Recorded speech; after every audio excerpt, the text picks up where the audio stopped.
Okay, hello. First, thank you so much for coming here for my presentation. I hope you will enjoy it. Today, I'm going to speak about my workflow as a character artist, specifically on Love, Death and Robot. So, Love, Death and Robot was a show created by Blur Studio. Tim Miller created this studio a few years ago. And at first, it was mostly a studio making game trailers. But as time goes on, and Tim Miller wanted to do something more personal, so we moved to more content-created stuff like Love, Death and Robot.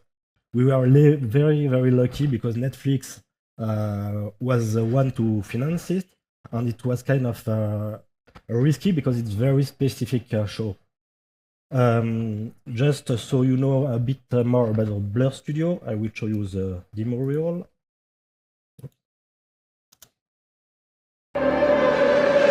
Our people can have anything. Everyone sees what they want to see. They needed our help.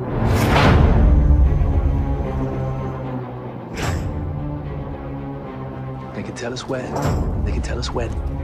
Don't tell us how. We live like this every day.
If you stay, we can help you.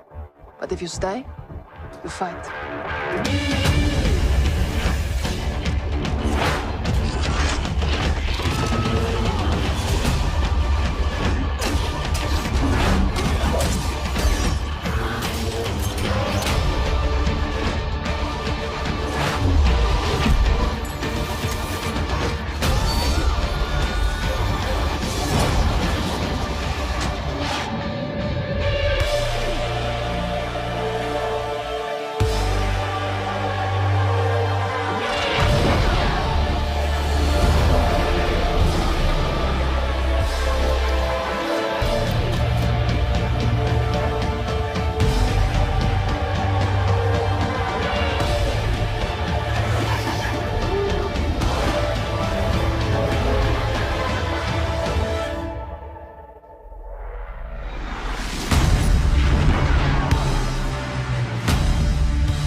Really, guys? That was inspiring.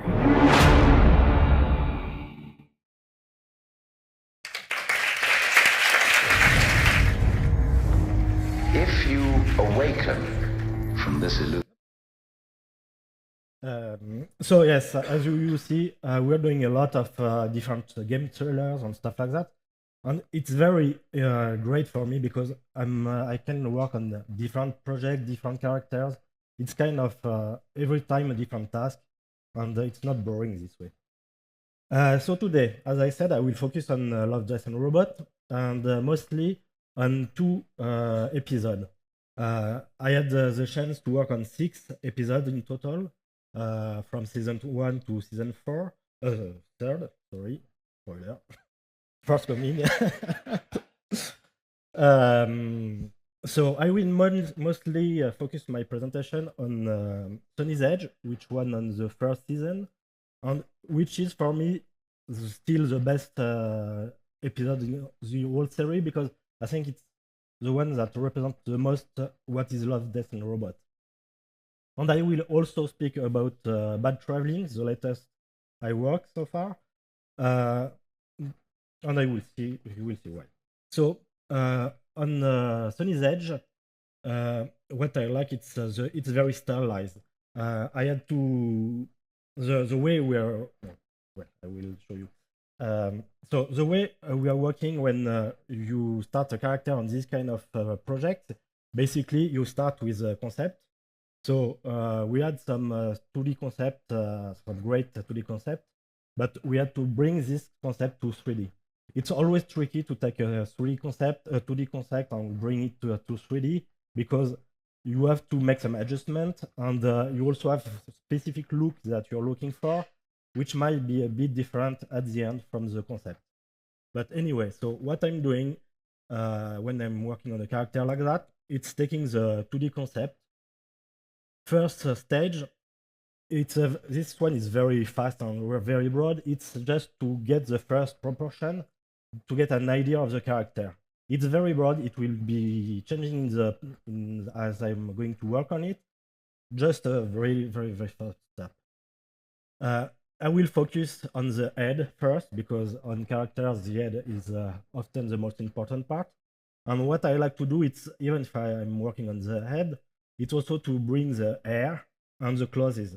It doesn't have to be very well defined or stuff like that, but it helps create a good feeling for the character. And also what I like to do while working on the character, it's also to add some colors. It's the same process. Yeah, it's very broad. You don't have to go to details. It's just to get a feeling of the eyebrows, the color of the skin and stuff like that. Because with the color, I think the character is bringing more life and it's closer to the end result than just gray shaded character. The way I'm working, it's mainly focusing on the main shape first, and as long as I don't have the main shape right, I won't go really into details.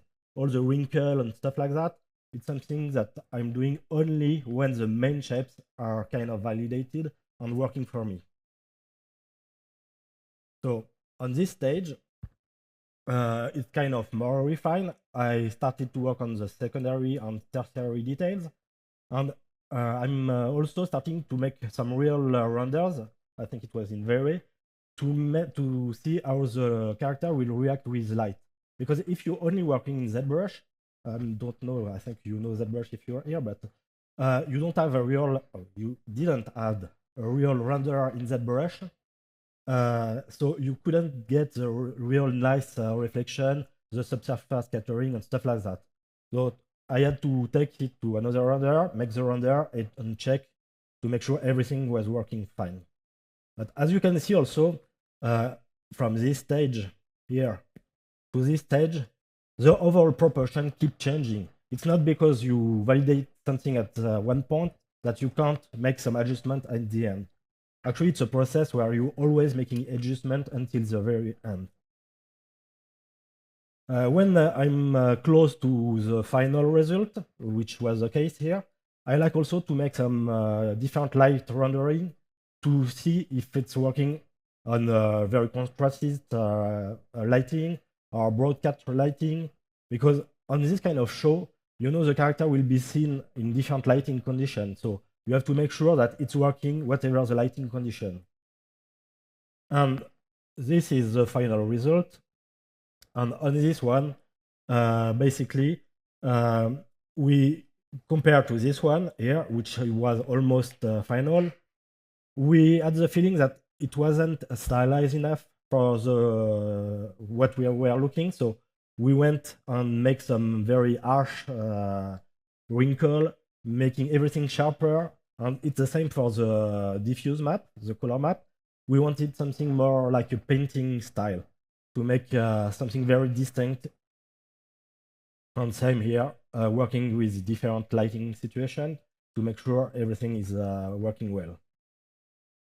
So this is pretty much the workflow I'm using on all characters.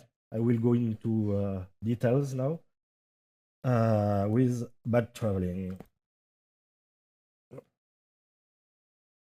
So bad traveling, it's more or less exactly the same process I use. So as I will show you in ZBrush, the defense type, it's starting from very broad, finding only the main shape first, and after moving to details. Just before going to ZBrush, something that is very important when you're working with characters, it's always trying to find references. Even if you're working on something that is stylized or realistic, whatever, always have good references for your characters. The way I'm doing it, it's for this character, that was my mood board on the references. It's to get your character at the center, so you always can go back to your characters. This was for all the characters of the show, so I wanted to make sure I was consistent with all the characters. Since it's a kind of stylized character, you can easily work on one character, work on another, and at the end, they don't work together. So you have to make sure you're on the same world. So it's why I like to keep all the characters of the show at the same place also. And after, it's a matter of gathering references for the clothes, for the body, because it was a very skinny body. For the head, I like this kind of references because you can see the wrinkles and stuff like that. We knew we wanted something stylized, but a bit more realistic than what we did on Sonnies Edge. So it was kind of great references for this, and I really use this kind of references as I worked. So the way I'm doing it when I'm in ZBrush, let's go to the presentation. It's to bring my my references on the screen. But usually I'm working with two screens, so I have all my references on one screen. But I also, even if I have two screens, I like to get my references right next to my sculpting. So what I'm doing to do is to take pure ref, put it in. Where is it? Always on top. Windows. Always on top. There. I will take this like that. Just put it on the side.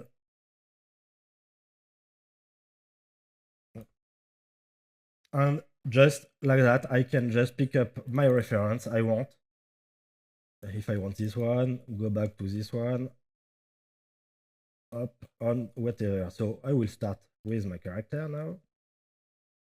So and now I can start sculpting with my references always visible.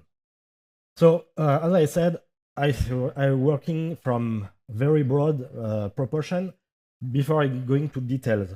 I usually going to start with a cylinder. I don't know, a lot of people start with a sphere, but the cylinder is the first one you pick, so I take the cylinder, just smooth it a bit, and I will usually go to Dynamesh quite early on, but if you look at the wireframe, by default, this kind of wireframe, I like to start even lower than that, something like that.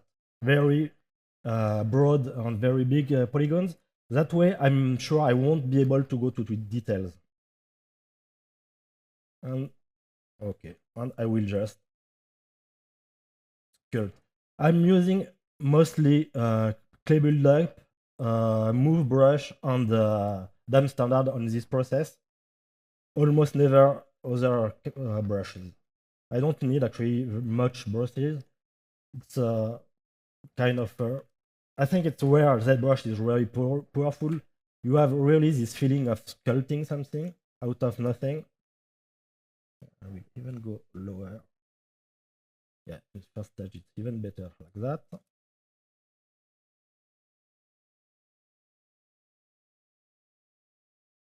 Try to match a bit more the references.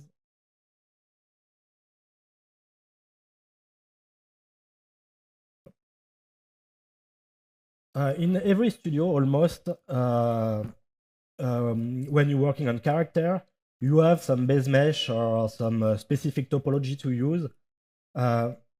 You can start from this, but what I don't like when you start from a specific, I will show you this a bit later, from a specific base mesh is I have the feeling that you are kind of locked to this base mesh. You will have a hard time modify the proportion, and I think it's way faster, at least for me, to start as from nothing, and after that to adjust the base mesh, base mesh. Okay, like that. Bring the position of the ear, the mask, work on the ear. That. Up.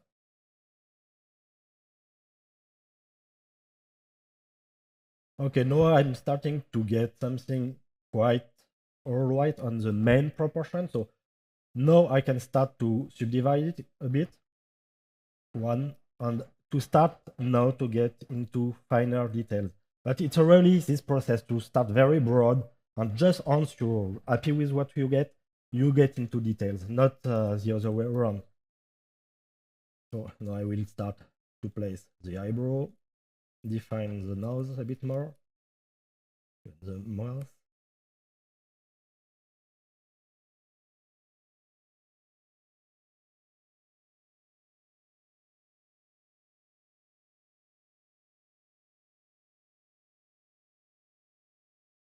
This is, for me, this is the part of the process that I enjoy the most.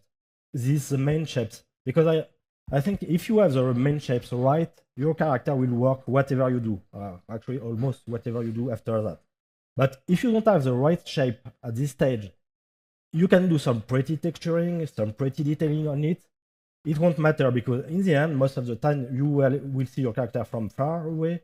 And if it's not working, you can't save it. So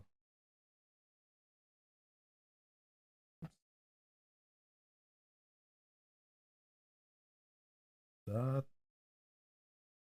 using the dump standard, both adding and subtracting, and smoothing everything. When I'm working on stuff stylized like this one, also instead of smoothing, what I'm doing from time to time, it's flattening. So in ZBrush, you can actually change. You smooth by holding the Shift key, but you can change actually the smooth brush when you're holding the Shift key. So what I'm doing here is to replace the smooth by a flatten, and that way, instead of smoothing, I will flatten my mesh.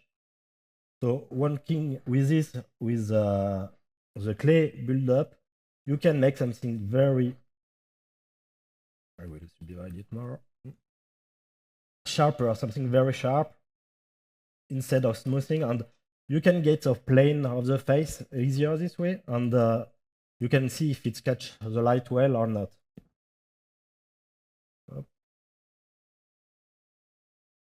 So there's not many secrets here. It's just matter of taking time to work on your character, looking at some references, having some knowledge also of anatomy is very, very important, but I guess anyone working on characters should know this.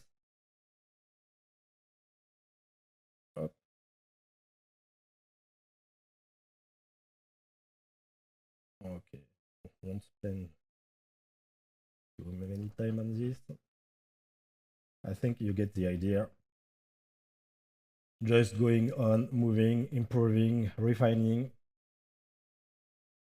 And on this stage, what also tips that I really like to do, and I'm doing often, it's using the morph target. Morph target is something that I'm using. Oh, I lost my symmetry. Morph target is something that I'm using almost every time. I have some special hotkeys, and it's actually on my here. Where did I put it? Oh yeah, it's here. Morph target. So what does morph target is, when you store your morph target, you basically storing this mesh at this stage. And now if I'm working on it, let's say that I will start to move here. Like that. I think the neck is a bit too strong here. This. So I will make some kind of adjustment, working maybe like 1 more hour on the character, or even less sometimes, but just working a bit more. And after that, what I'm going to do, wrong key.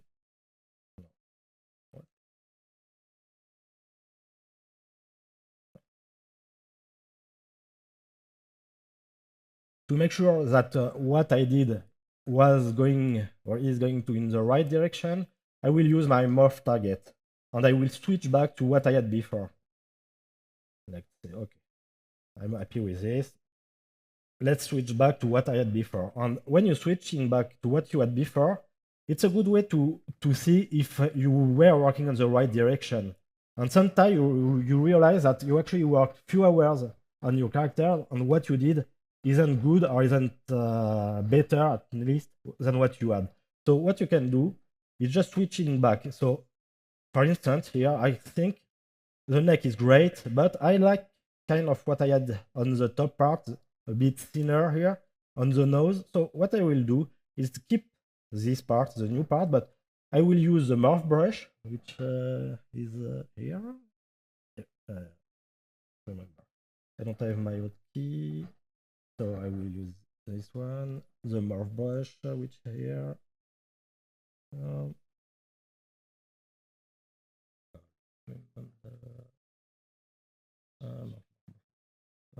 Sorry for that. Oh yeah. And now I will, as I said, I find that the nose was better. So I will bring back only the nose and the top part of the head, this part, and I will keep the neck and the bottom part. So it's a good way to kind of working on stuff, make sure you're going to the right direction and using only the best of both work. So that's first part of the process, basically doing this for a few hours or few days until you arrive to something that you're kind of more happy with. So let's go to this one. So on this character, this was kind of what I arrived after this process. But as I said, I work without good topology. So now, if you're looking, it's only Dynamesh, but I want now to use my good topology. Basically, at Blur, this is the topology that we are using. I will just explain why I have this K-line. So the fact we are using this K-line, it's to make sure you are putting your topology at the right place of the face. This is very important, not for the modeling, because you can modeling with topology whatever you want, but it's very important on the animation part of the process, because that way the animator that will make the mouse open, close their eyes, everything, they can share a library of blend shapes that will most likely work correctly, and it will be only minor tweaks to make it work with other characters. So the way I'm doing it, it's basically getting both my character and my good topology, and I will use the ghost mode, and I will simply just make sure, yes, I'm in symmetry, simply use the move tool, and basically I will go try to adjust. On first stage, it will be very broad, still the same. I won't have time to do it everywhere, but I will kind of do it on the nose, so you will get the idea. And after that, when I'm kind of close enough to my main character, I will do project. And the project, if I hide my character, will project my good topology to my correct shapes. So the process will be iterative, kind of the same way. So I will smooth out everywhere where I have some errors, and I will reproject. And I will do this until I'm arriving to something great. So as I said, for the keyline, it's very important for the nose, for instance. If I take the example here, to have this point here is right, And for the lips, it's the same process. I will try to find where to put them correctly, reproject, and doing it again until I don't have any more error on my projection. Okay, like this. Like, okay. Up. Same for the neck. You can see with a ghost mouse, it's nice because you can see very lightly. I'm not sure it's visible on the screen there, but you can see an overlay. I would say the mesh you're trying to match, so it kind of guide. So this line of the jaw here, I will make it like that. Project hole. Project hole.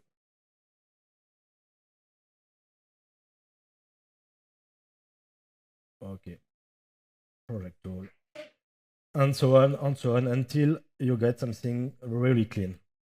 So the process is kind of tedious. As I said, I will waste maybe half a day, not even just a few hours most of the time, but doing this. But I think it's way better because you have more creative freedom when you're not locked with your topology, and I think the end result is always better.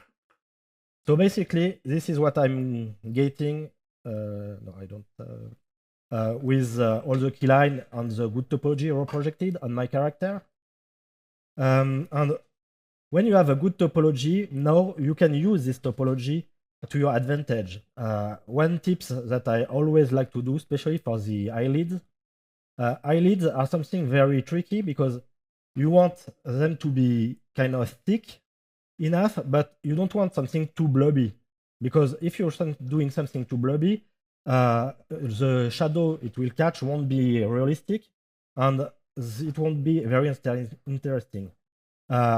You can use polygroup for this. So polygroup, to get polygroup when you have nice edge loop, it's actually kind of simple. You're taking the select lasso, and with the select lasso, you can select here an edge, and it will select all the edge loop basically. So you can, like that. Oh, it was already an edge loop. Select edge loops, and you can grow and shrink the selection. And once you have your selection, I will do like this way.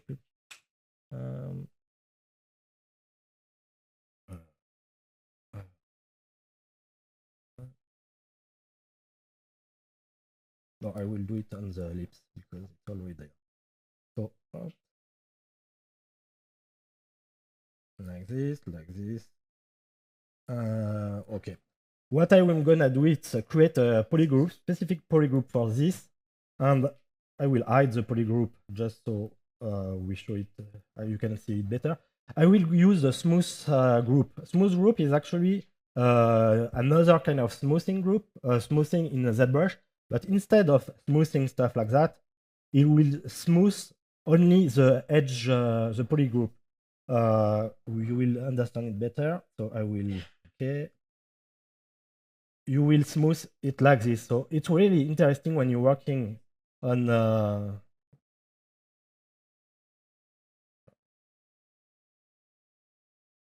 stylized stuff, because you can do this kind of stuff very sharp angle, very sharp transition between your shapes, and it helps create really something very interesting, very stylized, which will be very difficult to do without the smoothing group.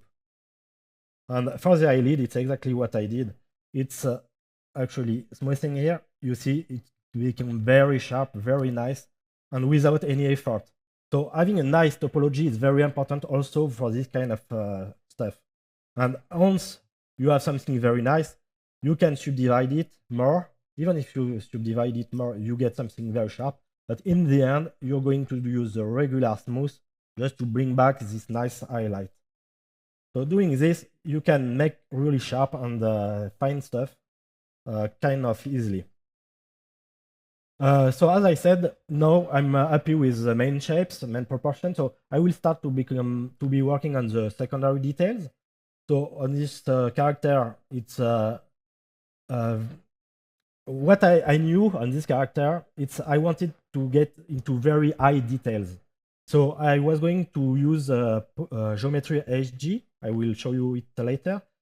And the way geometry HD is working, it's actually will subdivide your mesh even further that you can go with a regular subdivision, but you won't see your full model. It's only subdividing one part at a time. But because it's doing this, you don't have to go too crazy on the main subdivision. So basically, for this stage, I will keep only 2 subdivision level, and I will keep working on this, adding the secondary details. So always the same. Start with I already have morph target. Store morph target. Starting to add some more interesting wrinkle, going into details like that, even refining the nose a bit. And I can break the symmetry at this stage. It will depend on the character. For this character, I break the symmetry quite early because I have the feeling that the nose and the eyebrows, the eyes, it was better to break the symmetry quite early. So this process is pretty much the same as I did before, just working fine with finer details, nothing new, nothing fancy here. Basically using the same exact tool, so nothing crazy.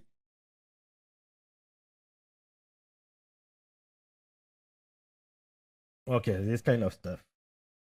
I won't go into more detail for that, but always I always using morph target to see if it's working or not, if what I'm adding brings something new, good or not, and using this. So after that, I will go to real fine details, as I said, and I will show you the final. Well, I will do it this way. So to use geometry IG, you're going to go to the geometry AG here, and you're going to subdivide your mesh several times. So you don't see anything here. It's because you need to activate it. So to activate it, it's a Shift A, and you see this kind of weird round highlight. It's because I'm working only on this part. I will be able to work only on this part. It's kind of the drawback of this technique, but the good point is now I can go crazy with detail. I can, if you look at the detail here, you see how much resolution I have, and if it's not enough, I can still go back to my model, subdivide it one more time, and go back, and I will go even into finer details. You see onto what I get here and what I can do now. It's really, really crazy. And you can go as far as you want. So basically, it was a way to do it. So for the fine details, I didn't use any map like XYZ or stuff like that, because I think scan data are really awesome when you want to do something very realistic. But my goal was to do something more stylized, and I have more control if I do it only manually. So if I took back here some sample, which was mainly some kind of references for me, it's to get there and basically trying to reproduce what you see. So the goal was mainly that, using DEM standard 2 also, which is, I think it's, I don't know if I have the hotkey here. Here,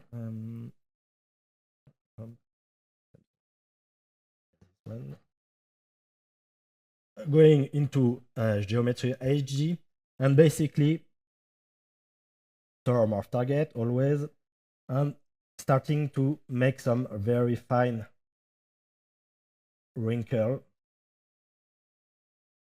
like that. Always looking at the references to find the right flow of the wrinkle, the right directions,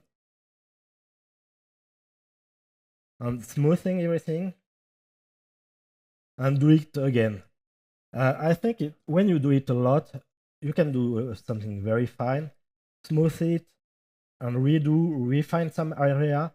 At the end, you will start to get something really organical, really lively. It's not. At least I think you don't have this kind of feeling if you take a map and just place it and you're done. So for the main wrinkle, it's basically the way I'm doing it. For the pour, the grain, the pour for all the oil and stuff like that. Actually, what I did, it's made a specific maps. I think it's this one. Yes, this one. So making everything by hand can be kind of time consuming. So sometimes you have to make a specific map. I will show you how I made this map. And basically this map helped me to add some pour like this. And it's the same process to put everything together. You can smooth it a bit. And maybe put it another place. You can work also by adding stuff instead of removing stuff. And when you start to have something that is working, I'm going back to the wrinkle because I think everything has to work together. So if where is my wrinkle brush? Everything has to work together. So all the tiny holes, it's great if they're also working with fine wrinkle, stuff like that. So you're going to try to find some rhythm with all the holes. Or take this one, for instance, try to connect it there. There. This kind of stuff.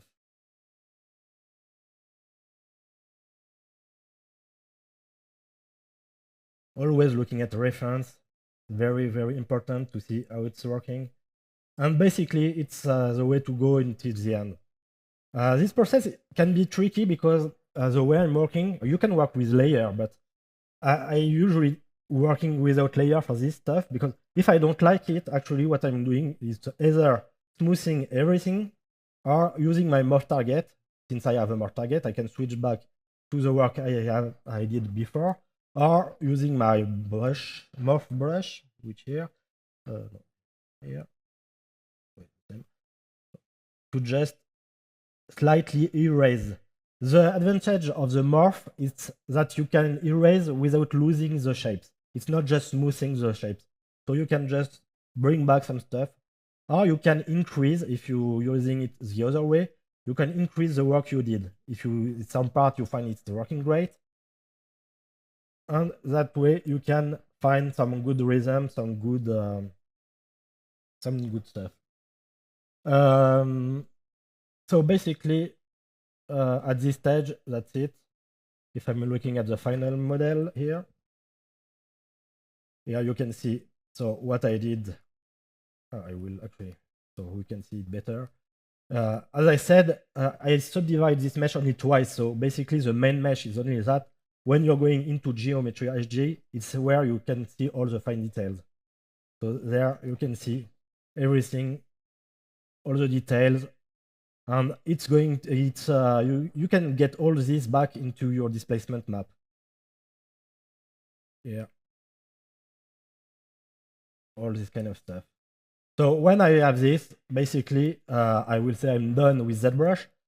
Usually what I'm doing in ZBrush, it's a kind of a really rough diffuse map. So basically, I will go back to this stage. I will use standard brush, standard, whatever, and I will have to move this.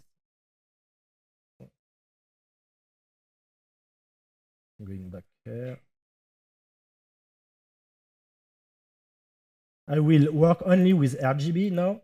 I don't want to modify the topology, the mesh. I will just want not to add some colors. Oops. Why do I have some layer?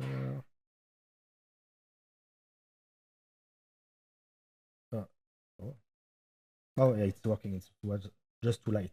So the way I'm working when I'm working with color It's making something very broad, like this, like that. I will use some reddish, darker color for the eyes, for the nose, here. Maybe something a bit yellow-ish for the character.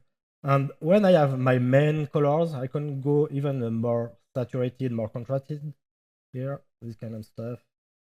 Here. What I'm going to use after that is using a great feature. It's a mask by cavity. So mask by cavity, basically, if you're using it or the default one, it's not working right. You don't see very much, lot of stuff. Also, what I like, I can do, it's working. Oh, don't work. I did work paint with matte cap, so too bad. I will stick with that. You don't see very much what's happening here. So what you need to do is to tweak actually the curve. So usually I'm doing this. I will increase a bit the intensity and I will try. And now you see what it's going to do. It will mask based on the cavity. So it will mask the inside of the wrinkles and unmask all the bottom parts. It's really great. That way you can smooth it a bit if you want. Oops. No, I will subdivide it. I will redo it, smooth it, like this. I will hide the mask, so you don't see it, but it's still there. And now I can paint, but with the mask on. That way, you can use the topology, the details you model on your map, on your characters. I will do it another time to make something more obvious. I will invert it. And for instance, here on the scar, I will be able to paint only on the inside of the scar. It's also working with the geometry HG if you want. I smooth it a bit. And like that, you can get some pretty good diffuse map that is working with the... smooth everything. Make sure when you're smoothing, you're not smoothing the details with it. Like that.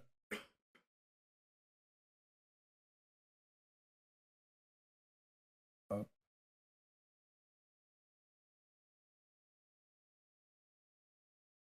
Yes, basically you can see all the details, everything. So you can spend some time getting something very nice. My workflow is just to get a first base on ZBrush, and after I'm working with Mari to add really fine details and to have more control of saturation and stuff like that. So, but having a good base on ZBrush is actually kind of a great, good stuff. So basically, that's it for the main workflow. And basically, if you're looking at this character, oops, we can go away. This is the final character I had. So you can see all the details I had in the geometry HG. It's still present, and you can see also what I did paint on Mari, which give more control, I think. All this kind of dark spot, light spot that really bring characters to life. So I did some renders with main light and with some very sharp light to see if all the details are holding together.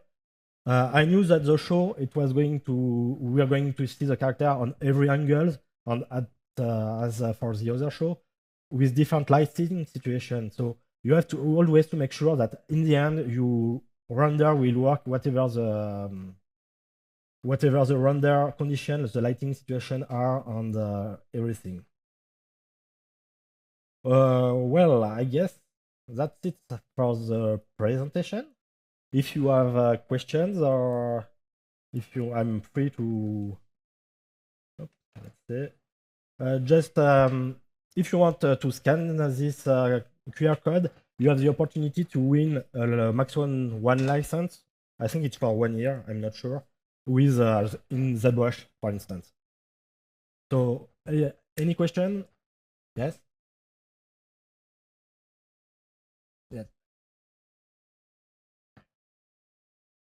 Yes.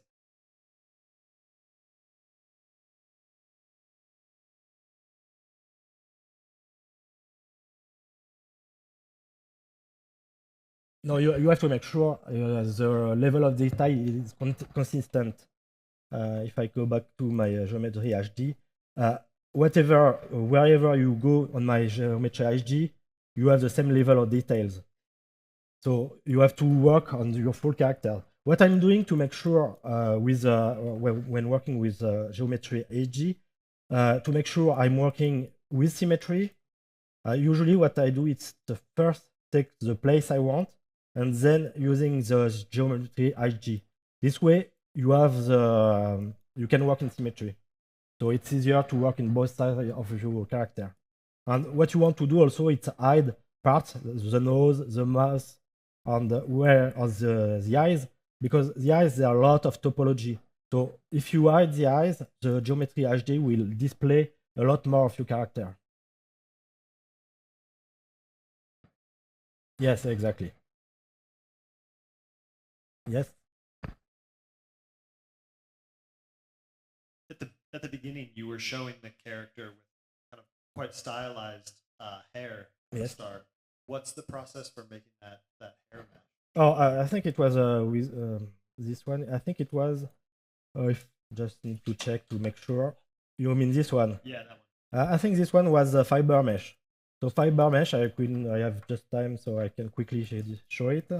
I will take this one. It's a lower mesh, and I will go back. Basically, fiber mesh, it's a kind of way to make hair in ZBrush.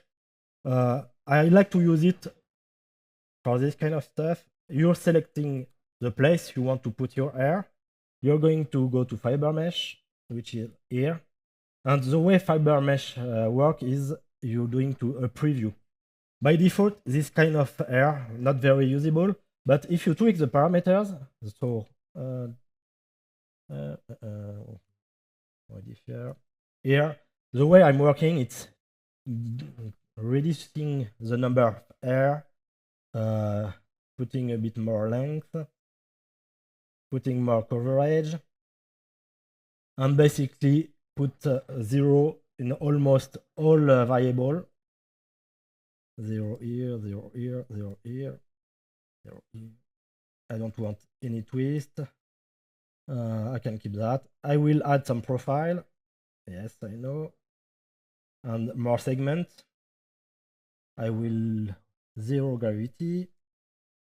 So basically, that's it. I will have a starting point like that.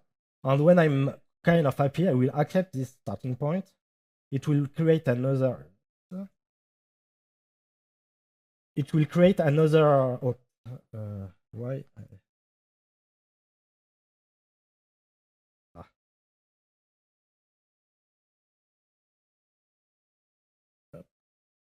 Fiber mesh. Preview. Accept and no, I don't want the preview. So you will see create this one or just display the face at the same time. And now you can use all the ZBrush. There is some specific fiber mesh tool, but I don't use them.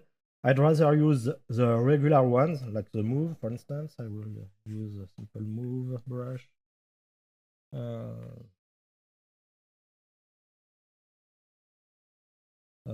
The move brush, but if you're working with well, I guess it's just like this. And if you're smoothing it, why it's not working? Usually, when you're smoothing it, it reduces the size, so it can help you. Oh, it's not the right smooth. Okay. No. Oh. Oh, sorry. Yes, thank you. That's fine. And I will use this one instead. So you can reduce the size of your hair. You can move them. And it's actually kind of great to get I would say a rough idea. But I don't usually work always like that. Sometimes I just use a regular modeling, or it depends on the character. But basically, that's the idea. Other questions? Nice haircut. Hey. Thank you so much. A question about your displacement. Yes. Do you use multiple layers of displacement? Also, you have a render engine, or it's just one displacement? No, most of the time it's only one displacement straight from ZBrush. It's or at least for the face. I'm using XYZ from time to time on realistic characters. And if I'm doing this, I'm going to do it in Mari directly, not in ZBrush. But for characters, stylized character like this one, I find it better for me at least to do it in ZBrush and work from that. Okay, thank you so much. Welcome. Yes. You showed us how you got the mesh with the better topology for the animation part, but then you also showed that how you kept sculpting for the finer detail. Doesn't that mess up the mesh and topology again? No, the geometry HG, you mean? As long as you're, well, not as long. The geometry HG doesn't modify the topology. So when I'm at this stage where I put the right topology, I know that it will be the final topology and the topology that will get animated and used in the production. Okay, thank you.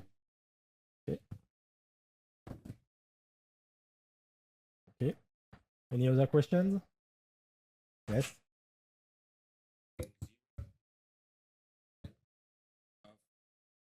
Are you also using ZRep in your pipeline? For example, for you showed how you projected the low-res mesh on with the better topology to your Dynamesh sculpt. Yes. But you did it by hand.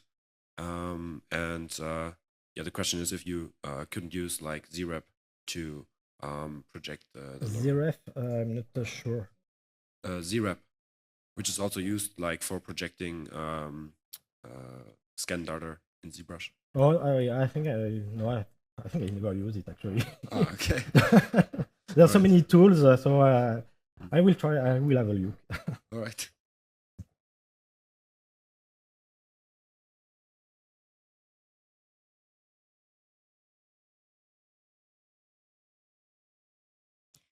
Do you also sculpt the shapes for blend shapes, or does another department do that? I used to do it a long time ago, but not anymore.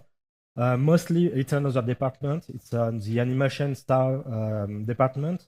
And also because, as I said, with the keyline and everything, now most of the main key shapes, blend shapes, are kind of already done. On this kind of very specific characters, they have some work to do, but it's for the animation part, not my part. And I'm kind of happy for that because the blend shape is not really fun, at least I think. Hello, I was wondering since you're using, if you are using any layers in your process, because I know for layers you need a lot of topology. Using what, sorry? Layers, like to turn on and off and to control your like details. No, sorry, I didn't get it. It's a layer function. Oh, layers. Yeah. Sorry.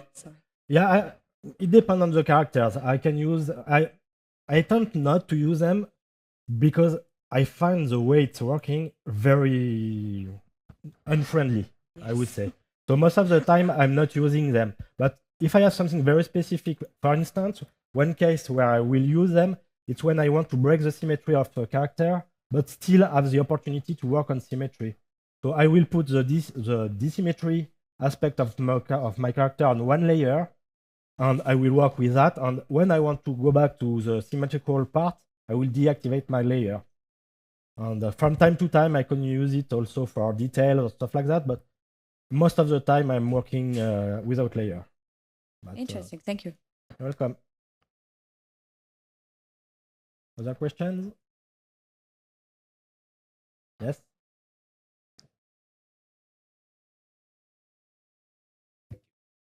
This layout, your custom layout that you made yourself. Yes. Yeah. Okay. So like I see, for example, ZRemesher is right there, like easy to reach, but you never use ZRemesher in your workflow at the bottom. ZRemesher? Yeah, Yeah. yes. So maybe you can like I'm using ZRemesher, but mostly for objects. For the faces, not really. Or for creatures, if you're doing something, a monster, alien, or stuff like that, where I don't have a specific topology, I might use ZRemesher to get the topology to work on. Most of the time, the final topology will be either made with ZRemesher, but updated in Blender or Max or stuff like that. But yeah, it also would be nice if you can like explain in general the logic behind the layout of your workspace. Basically, it's a kind of I'm adding stuff as the time goes and as I need them. But basically, the screen is a bit smaller than my screen at home, so I see everything now in my screen. But basically, it's the main feature here to have some matcap to switch, because it's very important when you're sculpting a character to switch the light to get a different feeling. For instance, UI also has the light, so I can move the light as I sculpt. Here, it's the main brush I'm using, so nothing fancy. The main feature that I'm using. And I also have very important, my own I don't have the hotkey here. My own toolbar, and this toolbar is something that I bring with one hotkey. For instance, we'll take this. And well, as I'm working, I have access to other tools that I'm using all the time. It's ZBrush is very the UI default UI is very horrible because all the tools you need are there, but there are so many options. You're taking a lot of time going to this menu. It's why you have to tweak your UI depending on your needs. And make your own UI, in the end, you gain a lot of time. Okay. Any other questions?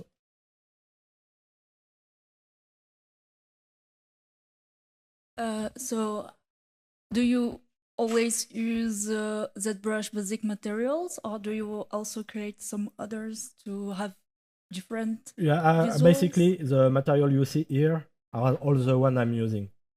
So I think this one are basic one, and this one are some I made, I think, yes, to get some very specific stuff for normal maps, and this one to check the colors. But yes, it's only this one. I pretty much never use other one. I like this kind of matcap if it's for metal or stuff like that. This one for sculpting, and these three basic ones, I like them because it's one I can control with the light. Yeah, for instance, which is not the case with basic matcap. So that's it. Okay. Any other questions?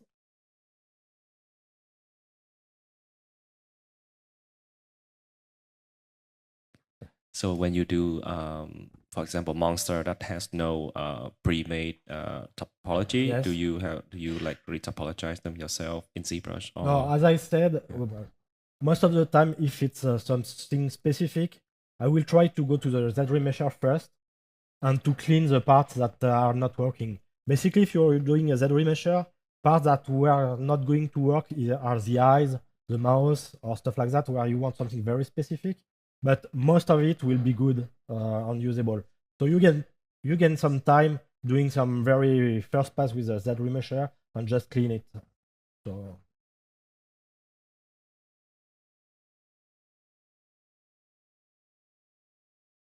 I see you work on the head and the body separately. How do you merge them afterwards? For the merge, it's we have the base body, which has the exact same topology. So basically, if you're looking, that's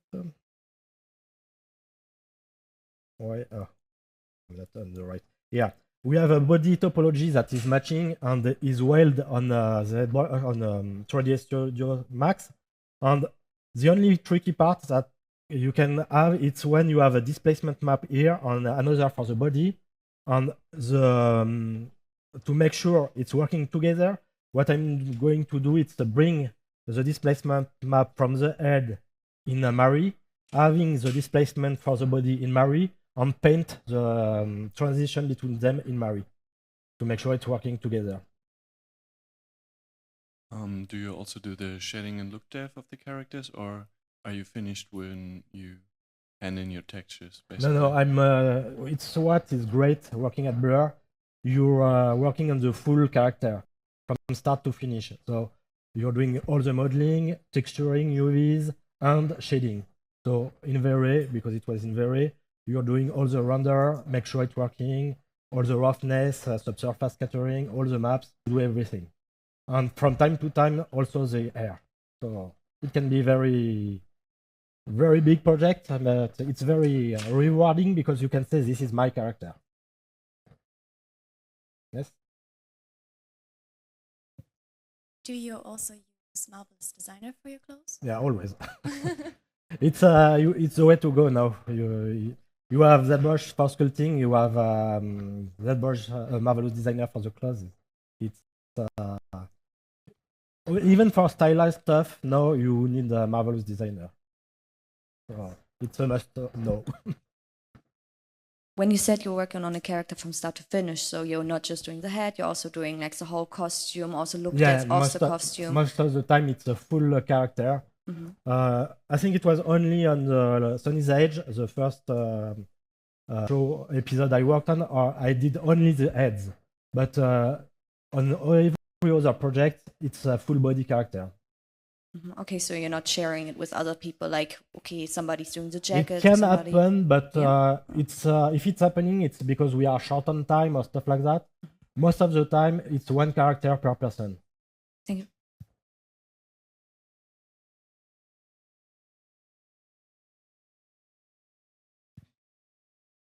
How much time do you usually have for creating a whole character?